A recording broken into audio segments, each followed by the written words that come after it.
Hello guys, this is my first YouTube video. In this video, I am going to talk about 5 simple things that your child might be expecting during this lockdown period. As we all know that we might have gone through all the different activities, all the different classes, all the possible ways in which we can keep our child engaged, as it is very tedious when you have to work from home and you also have to take care of them. Though you might be living in joint family or you might be living in nuclear family, some of the things they expect from parents only. So let me start with the very first point, what they can expect from you in this period. Number first is, you might have informed them that you have a meeting or you are going for the work and not to disturb you, but still they might tend to call you. They might ask you for something, as you might have said that don't do anything without asking me, don't touch anything without asking me. So they might be coming to ask something or the other, and you might be full of lots of work. So what you might tend to do is you might shout at them.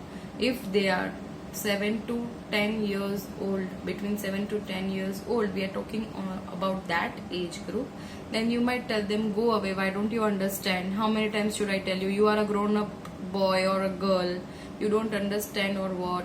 Instead of doing that, because they don't have any option for going anywhere and releasing that energy, why not you try to stay calm and tell them that you will be back in 2 minutes, or if it possible you leave that work at a side and you actually go to them and sort it out, and then nicely tell them then you will be available after this time, so they are free to do this much things.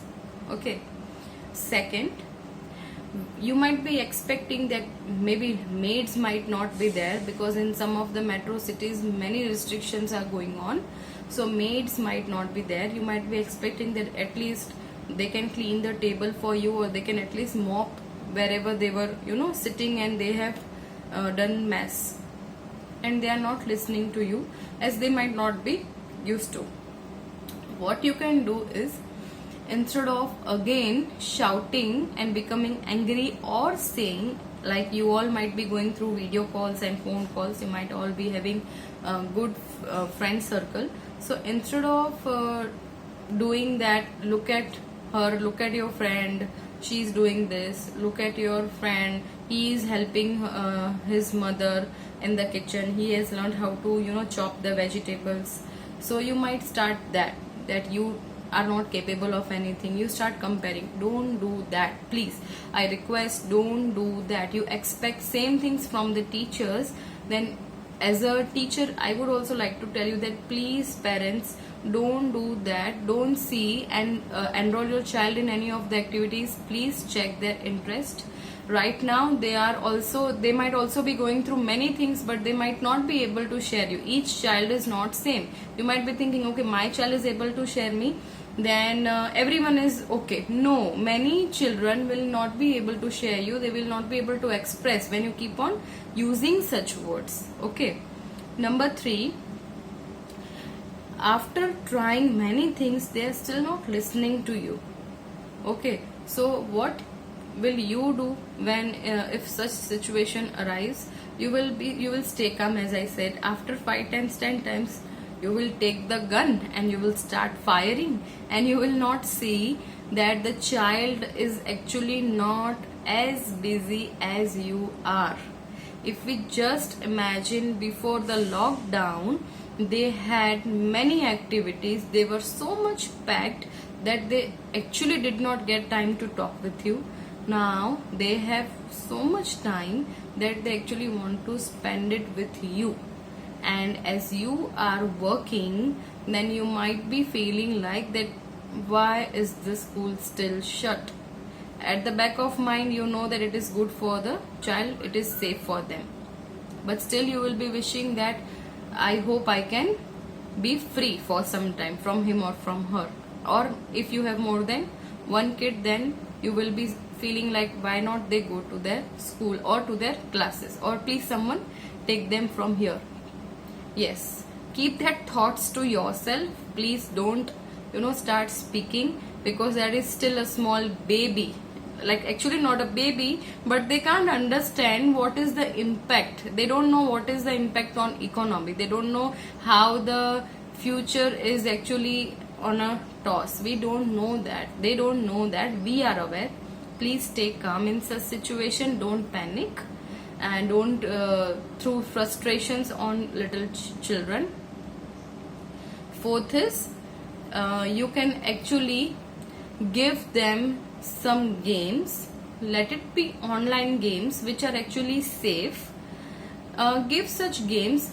I would actually like to suggest, give some games which includes their logical thinking, because right now hands-on experience is fine, like motor skills you can develop, or they might be using some of the other board games. So I guess we should go for online games, but it should be only related to studies, because I know the trend of social media is going on. I will not be using any of the applications on this platform, but you are very much aware. So I would like to do is, if your child is good in painting, for example, there are lots of applications, there are lots of competitions also going on, that you can enroll them and encourage them to go for painting or coloring. So I guess you can go for any of the application which is little bit full of challenges, not of their age. My last point will be the games which are very much in trending, WhatsApp games. So we might have played so many times, but they might also have been played with us, but instead of going with the same age level, you as a mother or as a father, you can actually create a very beautiful group of their friends, weekly or monthly, however you are free. You can actually plan many games, and they will be very happy when you do so, at least once a week or twice a week, or however you are free. So I would really like to suggest few parents, these all the things that I said, I know they are very much normal things. Some of them will feel like it is common sense, like there is no need to see this video, but we don't know, sometimes as we tend to speak some of the words that is not intentionally spoken, we might think that okay, this is fine, like my child is used to it and he or she knows it. When I'm frustrated, I keep on shouting, then I'm okay. So don't do that. It's a request from a teacher. Please stay calm. Give them some work also. Don't make them too much free, and don't think that they are still a born baby, and don't also treat them like they are an adult. They are an adult. So please keep allotting them. I would like to give one last tip, that many of them have already started online classes. Many are still waiting for the update. So I would like to also suggest that please start your child to be used to in the routine, and you can start the routine like they were going to school. You can start arranging their breakfast time, lunch time, and play time. You can start telling them to write some of the creative writing work, because this group can actually write lots of things. Okay, so I hope that I at least get 100 likes for this. So please subscribe my channel. Thank you so much for listening to me.